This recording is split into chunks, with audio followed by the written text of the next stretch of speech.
এনেকুৱা এক পৰিস্থিতিৰ আমি মোকাবিলা কৰিবলগীয়া হৈছে। যা হওক, এইটো এক নিয়তিৰ আহ্বান। আমাৰ এই সংসাৰ এৰি, এই মায়ামোহৰ সংসাৰ এৰি য'তেই নাথাকক কিয় সুখে সন্তোষে থাকক তাৰে কামনা কৰিছোঁ। আৰু দীঘলীয়া বক্তব্য ৰাখিব পৰা নাই আৰু বিচৰাও নাই। এইখিনি সময়ত সকলোৱে দুখতে আছোঁ আমি। মই এটা চমু ঘোষণা এটা কৰিব বিচাৰিছোঁ। ইতিমধ্যেই টংলা আঞ্চলিক ছাত্ৰ সন্থাৰ সভাপতি সাধাৰণ সম্পাদক মহোদয় প্ৰচাৰ মাধ্যমৰ জৰিয়তে আপোনালোকক অৱগত কৰিছে আৰু মই এই চেগতেই আপোনালোকক জনাবলৈ বিচাৰিছোঁ, অহাকাইলৈ 24 ছেপ্টেম্বৰ তাৰিখে টংলা আঞ্চলিক ছাত্ৰ সন্থাৰ সহযোগত আৰু টংলাবাসী ৰাইজৰ সহযোগত টংলা হায়াৰ ছেকেণ্ডেৰী ফিল্ডৰ পৰা এলানি কেণ্ডেল মাৰ্চ মমবাতিৰে এটা শোভাযাত্ৰা উলিওৱা হ'ব। উক্ত সভাত আপোনালোক সকলো কৰিছোঁ। ধন্যবাদ। জয় আই অসম। যিগৰাকী ব্যক্তিৰ গানে আমাৰ শৈশৱ, আমাৰ কৈশোৰ যে জীপাল কৰিছিল, আজি সেইগৰাকী ব্যক্তি আমি হেৰুৱাব লগা হৈছোঁ। কি কাৰণত বা কিদৰে তেখেতৰ মৃত্যু হ'ল সেইটো এটি ৰহস্যৰ আৱদ্ধত আছে। আৰু আমি আজি ইয়াৰ পৰাই অসম চৰকাৰক আমি দাবী জনাব বিচাৰিছোঁ যে তেখেতৰ এই মৃত্যুৰ ৰহস্য ভেদ কৰি যে আমাৰ অসমবাসীক এক সকাহ প্ৰদান কৰে আৰু ইয়াৰ লগত জড়িত থকা যিসকল ব্যক্তি আছে, তেওঁৰ মৃত্যুৰ আঁৰত যিসকল ব্যক্তি আছে, তেওঁলোকক উচিত শাস্তি দি আমাৰ অসমবাসীৰ মনৰ আশা যেন পূৰণ কৰে, এইটো আমাৰ ইয়াৰ পৰা দাবী জনাব বিচাৰিছোঁ। জুবিন গাৰ্গ আচলতে আমাৰ যুৱ ছাত্ৰ পৰিষদৰ এগৰাকী প্ৰাক্তন সদস্য আছিলে। মাজুলী জিলাত অনুষ্ঠিত হোৱা আমাৰ অধিৱেশনত তেখেতে আৰু পবিত্ৰ মাৰ্ঘেৰিটাদেৱে আমাৰ সদস্যপদ গ্ৰহণ কৰিছিলে। আৰু তেনেকেই তেখেতে আমাৰ যুৱ ছাত্ৰ পৰিষদৰ লগত এক দীৰ্ঘ সময় ধৰি জড়িত হৈ আছিলে আৰু আমি অতিকে মৰ্মাহত হৈছোঁ। আৰু এই যি দুখ আমি কোনো কালে আমি মচিব নোৱাৰোঁ। তেখেতৰ যি অনুপস্থিতি আমি কেতিয়াও হয়তো আমাৰ মনৰ পৰা দূৰ নহয়। আচলতে তেখেতৰ বিষয়ে ক'বলগীয়া বহুত, কিন্তু আমাৰ দৰে ব্যক্তিয়ে তেখেতৰ কথা বা গুণানুকীৰ্তন কৰি আমি শেষ কৰিব নোৱাৰোঁ। সেয়েহে আৰু বিশেষ নকওঁ, এইখিনি কৈয়ে মোৰ বক্তব্য মই সামৰণি মাৰিছোঁ। ধন্যবাদ। জয় অসম।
প্রতিদিনে তুমি দিয়া পাহিয়ে পাহিত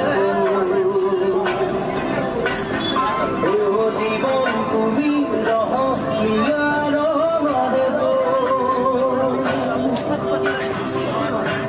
পাহি পাহি তু তারে খোঁজায় তোর প্রতিদিনে তুমি দিয়া পাহিয়ে পাহি জীবন তুমি রহ ইয়ার মারে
আজি জুবিন দাৰ কাৰণে এনেকুৱা টংলাত কেণ্ডেল লৈ ৰেলী কৰি আছে জুবিন দাৰ আত্মা শান্তিৰ কাৰণে।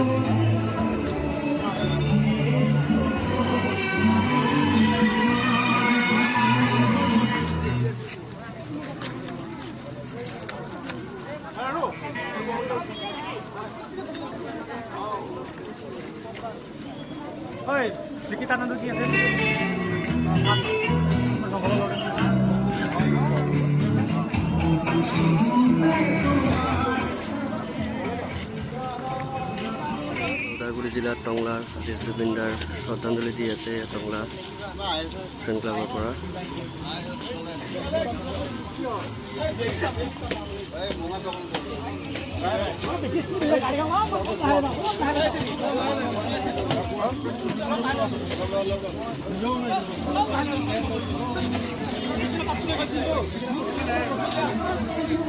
অলপ টাইম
হেল্ল'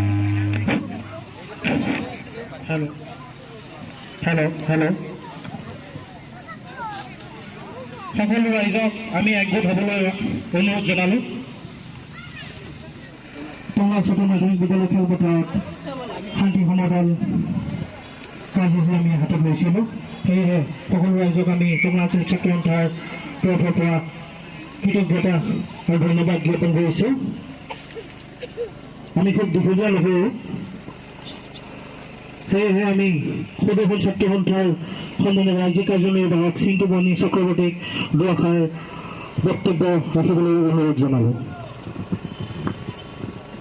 টংলা আঞ্চলিক ছাত্ৰ সন্থাৰ আহ্বানত বিভিন্ন জাতীয় দল সংগঠন, সমাজকৰ্মী, বিভিন্ন অনুষ্ঠান প্ৰতিষ্ঠান আৰু টংলাবাসী ৰাইজৰ সহযোগত অসম ৰত্ন, অসম গৌৰৱ, লুইত কণ্ঠ হাৰ্ট ৰোগ শ্ৰদ্ধাৰ জুবিন গাৰ্গ দেৱলৈ শ্ৰদ্ধা জনাই আজি টংলা চহৰৰ মাজমজিয়াৰ পৰা টংলা উচ্চতৰ মাধ্যমিক বিদ্যালয় খেলপথাৰৰ পৰা যি বন্তি প্ৰজ্বলিত যাত্ৰা আৰম্ভ কৰা হৈছিলে, এই সভাত উপস্থিত থকা টংলা আঞ্চলিক ছাত্ৰ সন্থাৰ সন্মানীয় সভাপতি সম্পাদকে ধৰি বিষয়ববীয়াসকল, বিভিন্ন দল সংগঠনৰ সভাপতি সম্পাদকে ধৰি বিষয়ববীয়াসকল আৰু আমাৰ আটাইৰে শ্ৰদ্ধাৰ টংলাবাসী ৰাইজ, জয় জয়তে আপোনাক সকলোকেই অশ্ৰুসিক্ত নয়নেৰে অভিনন্দন জ্ঞাপন কৰিছোঁ। আপোনালোক সকলোৱে জ্ঞাত যে যোৱা 19 ছেপ্টেম্বৰ তাৰিখে অসমৰ আই মাতৃসকলে, অসমৰ যুৱচামসকলে আমি যি হেৰুৱালোঁ, সেই হেৰুৱাৰ বেদনা আমি কিন্তু অনাগত 50টা বছৰলৈকে আমি পূৰা কৰিব পাৰিম নে নোৱাৰিম, সেইটো হৈছে আমাৰ আটাইতকৈ ডাঙৰ প্ৰশ্ন। আৰু আমাৰ আটাই শ্ৰদ্ধাৰ জুবিন গাৰ্গ ডাঙৰীয়াৰ যি ব্যক্তিত্ব, যি তেখেতৰ সংগীত চৰ্চা, যি তেখেতৰ মানুহক ভাল পোৱা এজন মানুহ, সমাজক ভাল পোৱা এজন মানুহ, প্ৰকৃতিক ভাল পোৱা এজন মানুহ, তেনেকুৱা এজন মানুহক হেৰুৱাই আমি সকলোৱে কান্দিছোঁ। আমি আপোনালোকে বহুত বয়সত ডাঙৰ নহয় যদিও আমি জন্মৰ পৰাই জুবিন গাৰ্গৰ গানকেই শুনি আহিছোঁ। ৰাতিপুৱা শুই উঠাৰ পৰা ৰাতি শোৱালৈকে আমি জুবিন গাৰ্গৰে গান শুনি আহিছোঁ। তেনেকুৱা এটা সময়ত আমাৰ হিয়া কান্দি গৈছে। আমি কেনেকৈ আপোনালোকৰ মুখৰ শব্দ আমাৰ নোহোৱা হৈ গৈছে, লিখিবলৈ ভাষা নোহোৱা হৈ গৈছে, তেনেকুৱা এটা পৰিস্থিতিত আজি আমি চলি আছোঁ। কিন্তু তেখেতৰ যি অভাৱ সেইটো খুব কম সময়ত পূৰণ কৰিব পৰা নাযাব। তেখেতৰ যি অৱদান, ৰাইজৰ প্ৰতি যি অৱদান, সেইটো আমি সকলোৱে মানি ল'ব লাগিব। বিশেষকৈ টংলাৰ লগত তেখেতৰ যি সম্পৰ্ক, সেই সম্পৰ্কৰ বিষয়ে আমি সকলোৱে জানো। আমাৰ পবিত্ৰ ৰাভাদা ইয়াতে আছে, তেখেত ইয়াতে আছিলে। আৰু আমাৰ টংলাৰ যি বায়ুমাটিৰ লগত তেখেতৰ যি সম্পৰ্ক, আৰু সেই সম্পৰ্কৰ প্ৰতি লক্ষ্য ৰাখি আজি আমি এটা কথা এৰি দিব বিচাৰিছোঁ। যদি আপোনালোকে সকলোৱে যদি মান্তি হয়, তেতিয়াহ'লে আমি পৰৱৰ্তী সময়ত আমি আগবাঢ়ি যাম। টংলা দেওৰ পথ যি আছে আমাৰ, সেই দেওৰ পথটি জুবিন গাৰ্গ দেৱৰ নামেৰে নামাকৰণ কৰিব বিচাৰিছোঁ। আৰু যদি আপোনালোক সকলোৱে এই প্ৰস্তাৱক যদি মানি ল'ব বিচাৰিছে, তেতিয়াহ'লে আপোনালোক সকলোৱে হাত চাপৰি বজাওক। আৰু আমি আপোনালোকৰ প্ৰস্তাৱ আমি মানি লৈছোঁ। আমি ইয়াতে টংলা আঞ্চলিক ছাত্ৰ সন্থা, মই নিজে উপস্থিত আছোঁ সদৌ অসম ছাত্ৰ সন্থাৰ প্ৰতিনিধি হিচাপে, আৰু ইয়াতে টংলাৰ বিভিন্ন জাতীয় দল সংগঠন, আপচু, আৰচু, আক্ৰাচুকে ধৰি বিভিন্ন সমাজ কৰ্মীসকল ইয়াতে উপস্থিত আছে। তেখেতসকলৰ লগত আমি একেলগে আগবাঢ়ি গৈ আমি এই টংলা দেওৰ পথটো আমি জুবিন গাৰ্গৰ নামেৰে নামাকৰণ কৰিব বিচাৰিছোঁ। গতিকে টংলাবাসী ৰাইজৰ এই ক্ষেত্ৰত আপোনালোকৰ অভিভাৱকত্ব আমাক লাগিব। আমি কেনেকৈ আগবাঢ়ি যাব পাৰোঁ। আৰু বহুত দীঘলীয়া বক্তব্য ৰাখিব বিচৰা নাই। আমি সকলোৱেই মনেৰে কান্দি আছোঁ, আমাৰ চকুলো বৈ গৈ আছে। আমি অত্যন্ত দুখ বেদনাৰ মাজেৰে যেনেকৈ চলি আছো গতিকে বৰ দীঘলীয়া বক্তব্য ৰাখিব বিচৰা নাই আমাৰ আটাইৰে শ্ৰদ্ধাৰ জুবিন গাৰ্গ ডাঙৰীয়া অমৰ হওক তাৰ কামনা কৰিছো জুবিন গাৰ্গ অমৰ হওক জুবিন গাৰ্গ অমৰ হওক জুবিন গাৰ্গ অমৰ হওক ধন্যবাদ জয় অসম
মায়াবিনী রাতির বুকুর দেখা পালো তোমার ছবি ধরা দিলা গোপনে আহি ইয়ার পুরা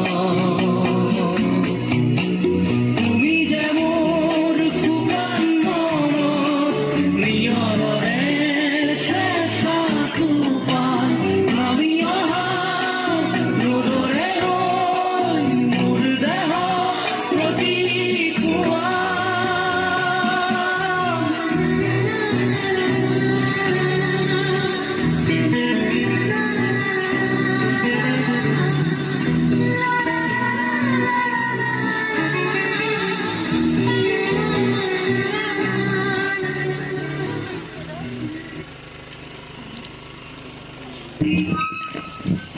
সকলো টংলাবাসী ৰাইজক ধন্যবাদ জ্ঞাপন কৰিলোঁ। আজি এই কাৰ্যসূচী ইমানতে সমাপ্ত হোৱা বুলি ঘোষণা কৰিলোঁ। ধন্যবাদ।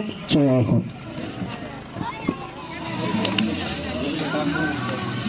কি ক'বা আজি জুবিন গাৰ্গৰ শ্ৰদ্ধাঞ্জলিৰ বিষয়ে?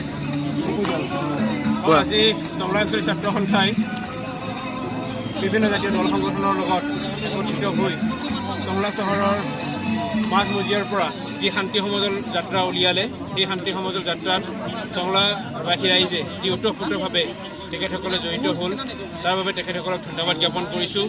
আমাৰ শ্ৰদ্ধাৰ শিল্পী, শ্ৰদ্ধাৰ জুবিন গাৰ্গ ডাঙৰীয়াৰ অবাঞ্ছনিত যি এক ঘটনা হৈ গ'ল 19 তাৰিখে, তেখেতৰ আকস্মিক বিয়োগৰ এই মৰ্মান্তিক ঘটনা আমি কোনোপধ্যেই মানি ল'ব পৰা নাই। অসমবাসীয়ে মানি ল'ব পৰা নাই, টংলাবাসীয়ে মানি ল'ব পৰা নাই।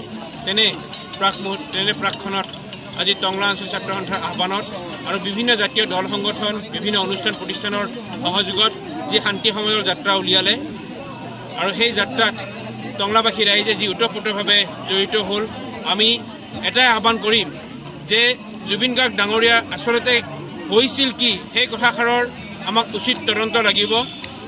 কাৰণ তেখেতৰ বিভিন্ন সময়ত আমি দেখি থাকোঁ যে তেখেতৰ ওচৰে পাজৰে যেনেকুৱা ধৰণে ব্যক্তিসকলে তেখেতক কিনি লোৱাৰ নিচিনা যি এক ব্যৱস্থা কৰি আহিছিলে, সেইসকল ব্যক্তিৰ দায়িত্ব ক'ত থাকিল তেনেকুৱা এটা সময়ত, বা তেখেতসকল ক'ত আছিলে, সেই কথাষাৰ আমাক অসম পুলিচ বা অসমৰ মুখ্যমন্ত্ৰী মহোদয়ে স্পষ্টীকৰণ আমাক দিব লাগিব। আমি অসমবাসীয়ে আমি বাট চাই আছোঁ, চৰকাৰৰ প্ৰতি আমি তীক্ষ্ণ নজৰ দি আছোঁ যে জুবিন গাৰ্গ ডাঙৰীয়া আচলতে হৈছিল কি, সেই ৰহস্য ফাদিল হ'ব লাগিব।